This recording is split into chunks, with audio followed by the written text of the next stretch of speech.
Hello viewers. मेरा ये video based है on the topic sterility indicators. तो सबसे पहले ये पता होना चाहिए कि स्टेरिलिटी का मतलब क्या होता है। स्टेरिलिटी का मतलब होता है कंप्लीट यानी कि 100% रिमूवल ऑफ माइक्रो ऑर्गेनिजम्स। और स्टेरिलिटी को वेरीफाई करने के लिए जो इंडिकेटर्स यूज किए जाते हैं उनको कहते हैं स्टेरिलिटी इंडिकेटर्स।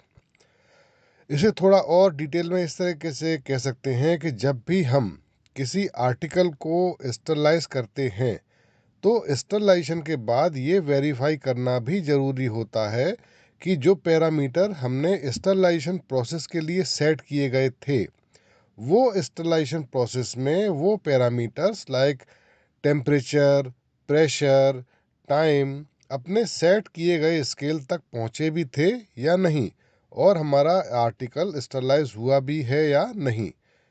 मान लीजिए किसी स्टरलाइजेशन प्रोसेस में हमने 121 डिग्री का टेम्परेचर सेट किया था, तो उस स्टरलाइजेशन प्रोसेस के दौरान जो टेम्परेचर है वो 121 डिग्री तक पहुंचा भी था या नहीं, और उस टेम्परेचर पर पहुंचने के बाद हमारा मटेरियल स्टरलाइज हुआ भी था या नहीं, इसे चेक करने के लिए यूज किए जाते हैं स्टेरिलिटी इंडिकेटर्स।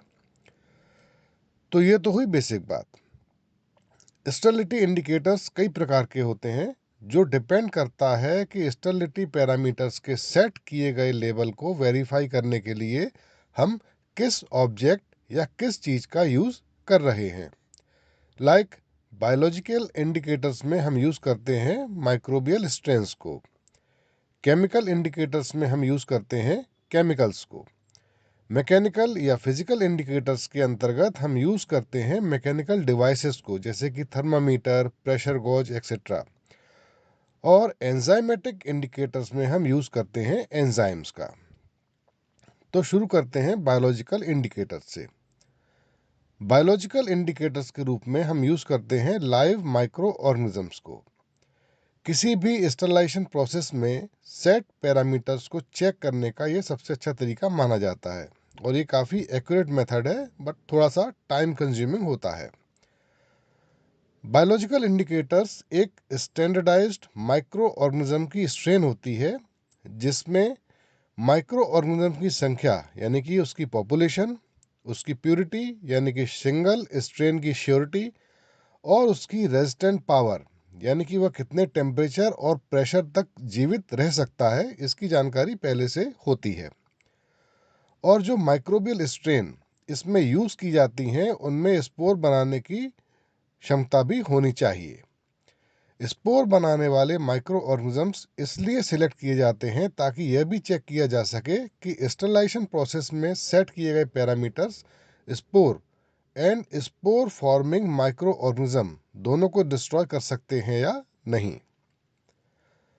स्टेरिलिटी इंडिकेटर्स के रूप में यूज होने वाले माइक्रो ऑर्गेनिजम्स नॉन पैथोजेनिक होने चाहिए, साथ ही वो जेनेटिकली स्टेबल भी होने चाहिए यानी कि उनमें म्यूटेशन ना हो, और साथ ही उनमें हाई टेम्परेचर को सहन करने की एबिलिटी भी होनी चाहिए ताकि टेम्परेचर की ज़्यादा से ज़्यादा रेंज तक उनको चेक किया जा सके।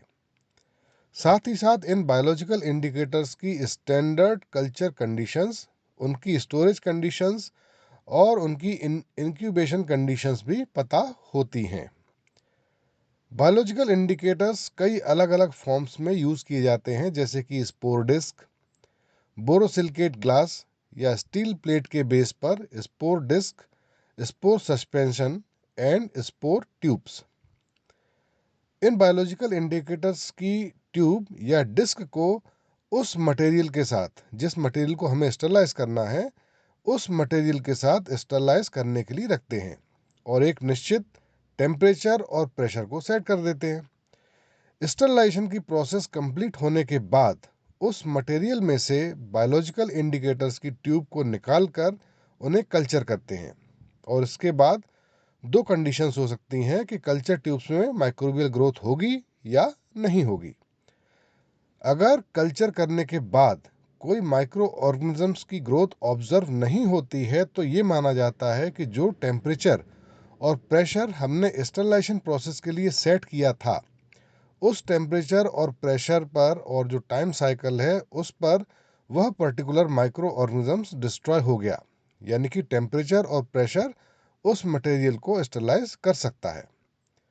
और अगर कल्चर करने के बाद माइक्रोबियल ग्रोथ होती है तो इस कंडीशन में ये माना जाता है कि वह सेट किया गया टेम्परेचर, प्रेशर और टाइम साइकिल माइक्रो ऑर्गेनिज्म को किल या डिस्ट्रॉय नहीं कर पाया।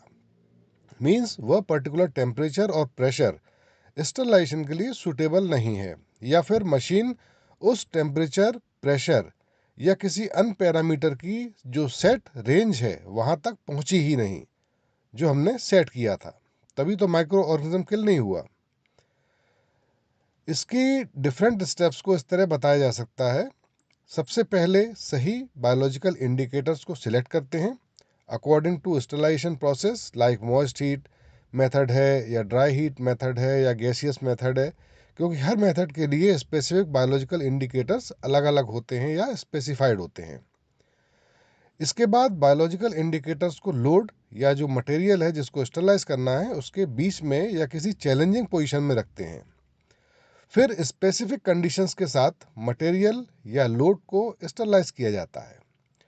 इसके बाद स्टरलाइजेशन साइकिल पूरा होने के बाद जो मटेरियल है या जो लोड है उसमें से बायोलॉजिकल इंडिकेटर्स को निकाला जाता है और फिर उस बायोलॉजिकल इंडिकेटर को इंक्यूबेट करते हैं और ऑब्जर्वेशन के आधार पर रिजल्ट निकाला जाता है। अगर इंक्यूबेशन के बाद माइक्रो ऑर्गेनिज्म की ग्रोथ ऑब्जर्व होती है तो ये रिजल्ट निकाला जाता है कि स्टरलाइजेशन के बाद भी माइक्रो ऑर्गेनिज्म पूरी तरह से किल नहीं हुआ है, मींस स्टरलाइजेशन प्रोसेस इनकम्प्लीट है या इसके जो पैरामीटर्स हैं उनको बदलने की ज़रूरत है। और अगर इंक्यूबेशन के बाद माइक्रो ऑर्गेनिजम्स की ग्रोथ ऑब्जर्व नहीं होती है तो ये रिजल्ट निकाला जाता है कि स्टरलाइजेशन की प्रोसेस पूरी तरीके से कंप्लीट हो चुकी है, यानी कि जो भी टेम्परेचर, प्रेशर, टाइम हमने सेट किया था वो एक्यूरेट है और मशीन भी इनको सफलता के साथ इम्प्लीमेंट कर रही है। अब सेकंड टाइप है केमिकल इंडिकेटर्स का। केमिकल इंडिकेटर्स जो हैं वो कुछ केमिकल्स या केमिकल डाइज होती हैं जो स्टरलाइजेशन की सेट कंडीशन के आधार पर कुछ विजुअल इंडिकेशंस देते हैं जिनके आधार पर ये तय किया जाता है कि सेट हुई कंडीशंस लाइक सेट किया हुआ टेम्परेचर, प्रेशर या टाइम या ह्यूमिडिटी लेवल स्टरलाइजेशन प्रोसेस के दौरान अचीव हुआ भी है या नहीं। तो ये जो प्रोसेस पैरामीटर्स हैं, जो प्रोसेस वेरिएबल्स हैं, उनको चेक करने के लिए यूज करते हैं। केमिकल इंडिकेटर्स 6 टाइप के होते हैं। They are of 6 types. Type 1 process indicators, type 2 specific use indicators, type 3 single variable indicators, type 4 multi variable indicators, type 5 integrating indicators and type 6 emulating indicators या इन्हें साइकिल वेरिफिकेशन इंडिकेटर्स भी कहते हैं। Chemical indicators में chemical change को देखकर यह जाना जा सकता है कि जो टेम्परेचर या जो भी कंडीशंस हमने सेट की थी स्टरलाइजेशन प्रोसेस में वो टेम्परेचर या कंडीशंस अचीव हो चुकी हैं या नहीं। मान लीजिए कि किसी स्टरलाइजेशन प्रोसेस में 121 डिग्री टेम्परेचर सेट किया गया है और कोई केमिकल इंडिकेटर जो कि कोई डाई या कोई अन्य केमिकल हो सकता है उसे भी एक ट्यूब में भरकर उसी मटेरियल के साथ रख दिया जाता है जिस मटेरियल को स्टरलाइज करना है। ठीक है, स्टरलाइजेशन प्रोसेस कंप्लीट होने के बाद हम उस केमिकल इंडिकेटर को निकाल कर देखते हैं। अगर उस केमिकल इंडिकेटर का कलर चेंज हो गया है तो इट मीन्स स्टरलाइजेशन प्रोसेस में टेम्परेचर 121 डिग्री तक पहुंच गया था, क्योंकि केमिकल इंडिकेटर का कलर तभी चेंज होगा जब टेम्परेचर 121 डिग्री तक पहुंचेगा। यहाँ पर 121 डिग्री का एग्जाम्पल केवल समझने के लिए लिया गया है। किसी भी स्पेसिफिक प्रोसेस के लिए अलग अलग specific temperature, pressure, humidity and time scale, कई तरीके के पैरामीटर वो सेट होते हैं, वो अलग अलग प्रोसेस के लिए अलग अलग होते हैं और जो कि मटेरियल के हिसाब से और मटेरियल के नेचर और मटेरियल की क्वांटिटी उनके हिसाब से अलग अलग सेट किए जाते हैं। यहाँ पर 121 डिग्री एक एग्जाम्पल के तौर पर लिया गया है। तो इस प्रकार केमिकल इंडिकेटर का यूज़ करके हम चेक कर सकते हैं कि जो मशीन है वहाँ जो उसमें जो टेम्परेचर या प्रेशर हमने सेट किया था, वो टेम्परेचर, प्रेशर या जो दूसरे वेरिएबल्स हैं वो उस लेवल तक पहुँच रहे हैं कि नहीं। टाइप 1 केमिकल इंडिकेटर्स को प्रोसेस इंडिकेटर्स भी कहा जाता है, क्योंकि ये जनरली मटेरियल कंटेनर के बाहर या ऊपर लगाए जाते हैं और इन्हें ऊपर से ही देखकर ये पता लगाया जा सकता है कि ये कंटेनर स्टरलाइजेशन की प्रोसेस से गुजर चुका है, और कलर चेंज के आधार पर ये अनुमान लगाया जा सकता है कि स्टरलाइजेशन प्रोसेस में सेट टेम्परेचर या प्रेशर अचीव हो चुका है या नहीं। सेकेंड टाइप के केमिकल इंडिकेटर्स होते हैं स्पेसिफिक यूज इंडिकेटर्स, जो किसी प्रोसेस में स्पेसिफिक पर्पस के लिए यूज किए जाते हैं और ये दो वेरिएबल्स के साथ रिएक्ट करते हैं, यानी कि दो process variables like temperature and pressure, या टेम्परेचर या टाइम, या टेम्परेचर मॉइस्चर कंटेंट। इस तरह से दो वेरिएबल के बारे में डाटा प्रोवाइड करते हैं। इसका एक एग्जांपल है बोवी-डिक। थर्ड टाइप के केमिकल इंडिकेटर्स होते हैं जो कि सिंगल वेरिएबल यानी कि किसी भी प्रोसेस में सेट किए गए किसी एक पैरामीटर के बारे में जानकारी या डाटा देते हैं, जैसे कि केमिकल पैलेट्स, जो कि किसी एक पर्टिकुलर टेम्परेचर पर मेल्ट हो जाती हैं। तो केमिकल पैलेट का मेल्ट होना ये बताता है कि वह टेम्परेचर मशीन के द्वारा अचीव हो गया है। फिर एक एग्जांपल के इस द्वारा इसको समझते हैं कि मान लीजिए कोई पैलेट है जो 121 डिग्री पर मेल्ट होती है। तो अगर वह पैलेट मेल्ट हो गई है तो इट मीन्स मशीन में 121 डिग्री टेम्परेचर अचीव हो चुका था, तभी वो टेबलेट मेल्ट हुई। Type 4 mechanical type 4 chemical indicators multi variable होते हैं, यानी कि ये केमिकल इंडिकेटर्स जो हैं ये कई सारे वेरिएबल्स के साथ रिएक्ट करके उनके बारे में डाटा देते हैं, जैसे कि केमिकल इंडिकेटर्स ट्यूब्स। ये ट्यूब्स किसी स्पेसिफिक टेम्परेचर और टाइम के रिस्पेक्ट में अपना कलर चेंज दिखाकर डाटा शो करती हैं कि मशीन के अंदर वो टेम्परेचर या प्रेशर अचीव हो चुका है। किसी भी पर्टिकुलर टेम्परेचर या प्रेशर जो मशीन के अंदर हमने सेट किया है उसके अचीव होने पर इन ट्यूब्स के अंदर जो केमिकल भरा है उसका कलर चेंज हो जाता है। टाइप 5 के जो केमिकल इंडिकेटर्स हैं वो हैं इंटीग्रेटिंग इंडिकेटर्स। ये किसी प्रोसेस में एप्लीकेबल सभी वेरिएबल्स का डाटा प्रोवाइड कराते हैं कि प्रोसेस में अप्लाई किए गए सभी वेरिएबल्स अपने सेट किए गए पैरामीटर्स को फॉलो कर रहे हैं या नहीं। ये इंडिकेटर्स बायोलॉजिकल इंडिकेटर्स के साथ भी डाटा वेरीफाई करवाते हैं। टाइप 6 हैं केमिकल इंडिकेटर्स जो हैं वो हैं इम्यूलेटिंग टाइप के। इम्यूलेटिंग टाइप केमिकल इंडिकेटर्स जो किसी पर्टिकुलर स्टरलाइजेशन साइकिल के लिए सेट किए जाते हैं। उन पर्टिकुलर स्टरलाइजेशन साइकिल के लिए जो भी सारे वेरिएबल्स सेट किए जाते हैं उन सभी वेरिएबल्स के साथ में ये इंडिकेटर्स अपना जो डाटा है वो प्रोवाइड करते हैं। अगला है फिजिकल या मैकेनिकल इंडिकेटर्स। फिजिकल डिवाइस, ये जो इंडिकेटर्स हैं ये फिजिकल डिवाइसेस होती हैं जो किसी पैरामीटर को नाप कर या उसकी वैल्यूज़ को डिस्प्ले करती हैं और बताती हैं कि वो टेम्परेचर अभी कितना जो सेट किया था वो टेम्परेचर कितना पहुंचा है। ये जो भी डाटा है उसको रिकॉर्ड भी कर सकती हैं, जैसे कि थर्मामीटर है, थर्मोस्टेट हैं, प्रेशर गॉज हैं, जो स्टरलाइजेशन वाली जो डिवाइसेस होती हैं उनके साथ अटैच होती हैं और टेम्परेचर एंड प्रेशर को नाप कर उनका जो भी डाटा होता है उसको एनालिसिस करती हैं, उस डाटा को शो करती हैं कि जो भी टेम्परेचर हमने मशीन के द्वारा सेट किया गया था वो टेम्परेचर वहाँ तक पहुँचा है या नहीं। जैसे मान लीजिए थर्मामीटर है, तो थर्मामीटर किसी भी मशीन के अंदर जो टेम्परेचर अचीव हो रहा है उसको डिस्प्ले करता है। Data loggers device temperature, humidity को मेज़र करने के लिए और उनको रिकॉर्ड करने के काम आते हैं। डोजीमीटर डिवाइस किसी मटेरियल में एब्जॉर्ब होने वाले रेडिएशन की मात्रा को मेज़र करने के काम आते हैं। जब किसी मटेरियल को रेडिएशन मेथड के थ्रू स्टरलाइज किया जाता है उस कंडीशन में डोजीमीटर का यूज़ करते हैं। एंजाइम इंडिकेटर्स के रूप में कुछ स्पेसिफिक एंजाइम्स का यूज़ किया जाता है ताकि स्टरलाइजेशन के बाद किसी माइक्रो ऑर्गेनिज्म की प्रेजेंस का पता लगाया जा सके या ये पता लगाया जा सके कि माइक्रो ऑर्गेनिज्म उस प्रेशर में जो सेट किया गया टेम्परेचर, प्रेशर और टाइम साइकिल है उसमें डिस्ट्रॉय हो रहा है या हो सकता है या नहीं। एंजाइम इंडिकेटर्स किसी भी मटेरियल में स्टरलाइजेशन के बाद ये पता लगाने में यूज होते हैं कि स्टरलाइजेशन के बाद जो मटेरियल स्टरलाइज हुआ है उसमें कोई वाइबल माइक्रो ऑर्गेनिज्म तो नहीं बचा।